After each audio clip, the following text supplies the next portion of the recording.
ለእኛ ነው ሊሰቀል ይገባል ሊሰቀል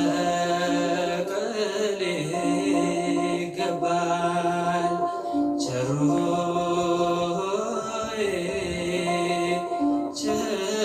ቸሮዬ ለእኛ ብለህ ተሰቀልከይ።